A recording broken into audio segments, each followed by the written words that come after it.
My name is Sister Stella Sabina.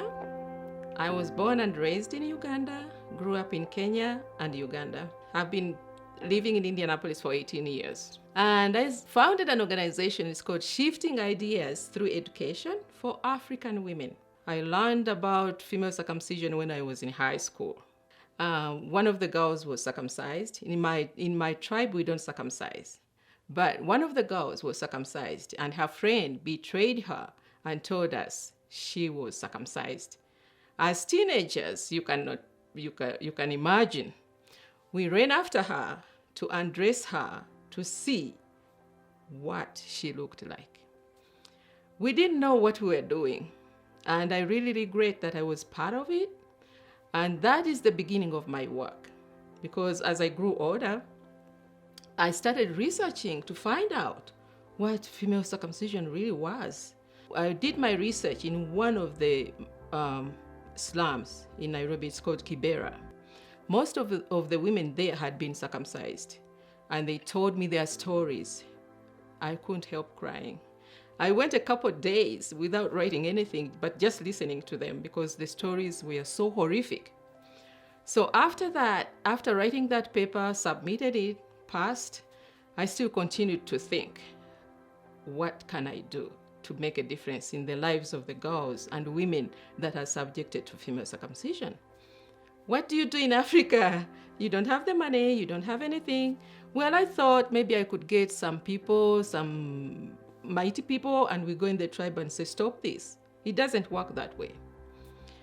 You have to take steps, you have to learn the culture, you have to learn how things are done there.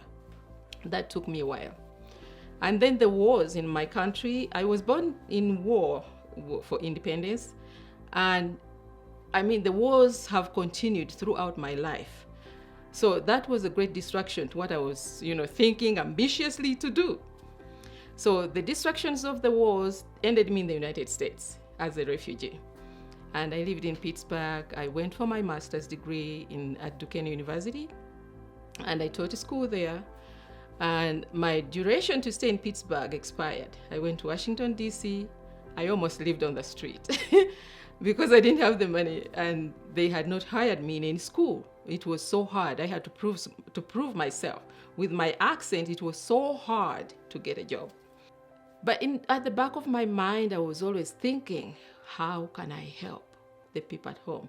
Even though I was a refugee, I had no papers to stay in the United States, but I still thought I could help. So I filed for asylum and got the papers, and I said, okay, this is it. I asked people who knew how to found organizations, and they said, you can't do it. You need lawyers, you need a lot of money to do that. But one day I woke up and I said, I'm going to found this organization. I went to Baltimore and filed the papers by myself with no lawyer. I think that is God's way. Otherwise, there is no way I could do it by myself. And I was so timid. I had an accent. I had low self-esteem, actually. After I found the organization, I thought, okay, what do we do now? If I start begging for money, who will give me the money? There was nobody to give me the money, but I still continued talking to churches and different people. And I got a chance to start teaching at Wabash College. And there I found people who were interested in what I was doing. And I took a group of students and teachers to Uganda to research more about female circumcision. And what we found, leave alone what I had written in my papers, it was nothing, because we visited the women who really do the circumcision to find out why they really do it. And we had to bribe. I don't bribe, but that time I had to, because the trip would have ended as, in nothing.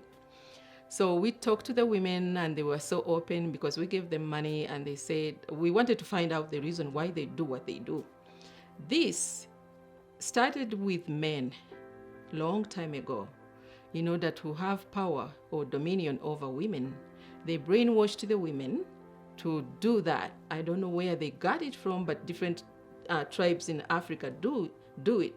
Some religiously, others culturally. Then we came to the girls who were the subjects of that year.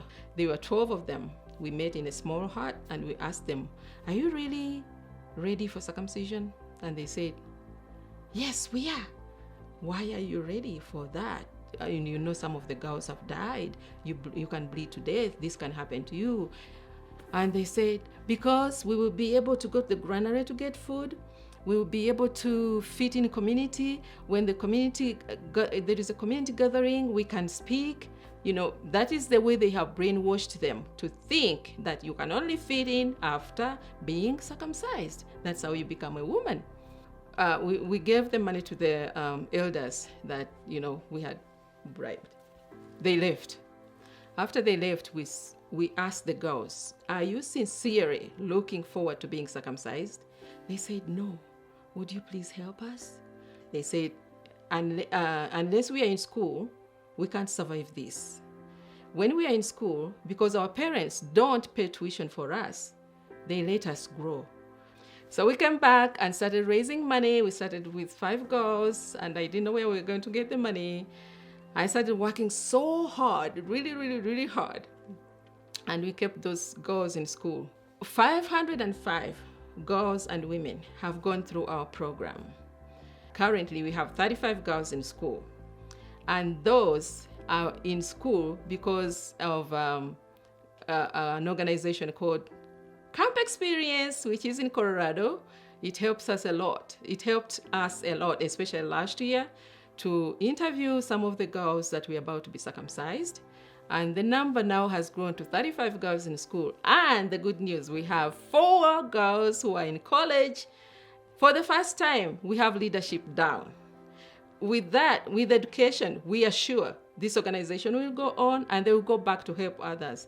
And we make them sign a paper. You have to go back and help others. And they promise they will go back to help others. Because Sister Stella is going away tomorrow, is dying tomorrow.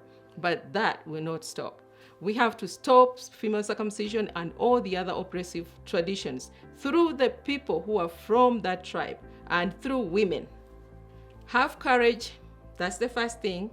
Trust in your maker. Trust in yourself. Don't go by yourself. I mean, I believe in the power of one, but I don't underestimate the power of many. So go by yourself, sell the idea to the others, share and mobilize others to go with you on this journey, because it is not easy. For me, I'm so proud now. I feel so happy about the Camp Sisters in Colorado.